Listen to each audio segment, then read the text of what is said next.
Guam میں 1940 کی دہائی میں مال بردار جہاز میں چھپ کر سانپوں کی ایک نسل پہنچی۔ اس سے پہلے بہت سے مقامی پرندے جزیرے کے سرسبز جنگلات کا لطف اٹھاتے تھے، لیکن ان سانپوں کی آمد کے صرف 4 دہائیوں بعد وہاں پرندوں کا وجود ہی ختم ہو گیا۔ آج جزیرے کے 12 پرندوں کی 10 اقسام معدوم ہو چکی ہے، جبکہ باقی 2 نے ناقابل رسائی غاروں اور شہری علاقوں میں پناہ لے لی ہے۔ گوام پر تقریباً 20 لاکھ سانپوں کی آبادی، کوئی نہیں جانتا کہ اصل میں کتنے ہیں۔ چوہوں، چھپکلیوں اور انسانی خوراک کے بچے ہوئے حصوں سمیت ہر چیز کو کھا جاتی ہے۔ کولوراڈو کی ایک غیر منافع بخش تنظیم سدرن پلینز لینڈ ٹرسٹ کے ایگزیکٹو ڈائریکٹر ہنری پولک، جنہوں نے گوام کے ماحولیاتی کا مطالعہ کیا ہے، وہ کہتے ہیں کہ انہیں جو کچھ بھی ملتا ہے وہ کھا جاتے ہیں، یہاں تک کہ وہ ایک دوسرے کو بھی کھا جاتے ہیں۔ بھورے سانپوں کے حملے اور خاموش جنگلات کے باعث گوام کرۂ ارض پر سب سے زیادہ ماحولیاتی تباہی کی مثال بن گیا ہے، لیکن اس بحران کے نتائج اس سے کہیں زیادہ دور رس ہیں کہ پرندوں کی کمی کی وجہ سے وہاں جنگلات کی خاموشی بہت ہی پریشان کن محسوس ہوتی ہے۔ اگرچہ یہ خیال ظاہر کیا جاتا ہے کہ بھورے درخت کے سانپ گوام کے ماحولیاتی نظام کے توازن کو بگاڑ رہے ہیں، لیکن دوسری عالمی جنگ کے بعد فوراً وہاں انہیں لائے جانے کے بعد سے اس حقیقت پر کم از کم 4 دہائیوں تک کسی کا دھیان نہیں گیا۔ لیکن پھر سن 1980 کی دہائی کے آخر میں ماحولیات کو بچانے والے کچھ افراد نے یہ نوٹس کیا کہ کوئی چیز جزیرے کے پرندوں کو مار رہی ہے، لیکن کسی کو اندازہ نہیں تھا کہ یہ کیا ہے۔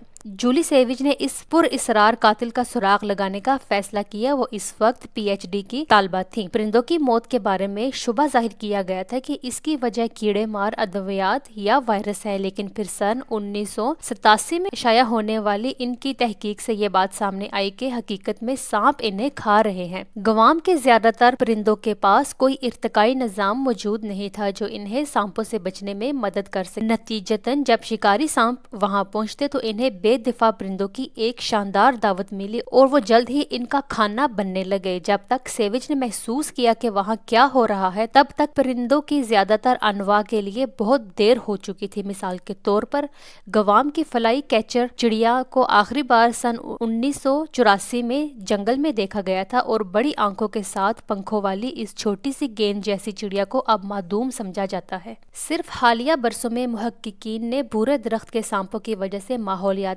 افراتفری کے حقیقی پیمانوں کو کھولنا شروع کیا ہے۔ یہ رینگنے والے جانور بدنام زمانہ ہیں۔ وہ رات کے وقت گوام کے جنگلات اور مضافاتی علاقوں میں خاموشی سے پھیلتے ہیں اور اپنی اگلی خوراک کے لیے وہ ہوا سے ان کی خوشبو پانے کی کوشش کرتے ہیں۔ براؤن ٹری سنیک بظاہر کوئی عام شکاری سانپ نہیں ہے، ان کے کھانے کی کوئی حد نہیں ہے۔ وہ ایسے جانوروں کو بھی کھا جاتے ہیں جو ان کے جسمانی وزن کا 70% تک ہوتے ہیں۔ یہ ایسا ہی جیسے ایک 60 کلو وزن کا انسان ایک ہی لقمے میں ایک سرخ کنگارو کو کھا جائے۔ حال ہی میں راجرز کی سربراہی میں سائنسدانوں کی ایک ٹیم سالی کے چوزوں کی بقا کی نگرانی کر رہی تھی۔ سالی دراصل سٹارلنگ نامی چڑیا کی ایک قسم ہے جو جزیرے کے شمال میں واقع امریکی فوجی تنصیب اینڈرسن ایئر فورس بیس کے آس پاس زندہ رہنے میں کامیاب ہے۔ محققین نے ان نوجوان پرندوں کے ساتھ ریڈیو مانیٹر منسلک کیے اور ان کا پیچھا کیا کہ ان کے ساتھ کیا ہوتا ہے۔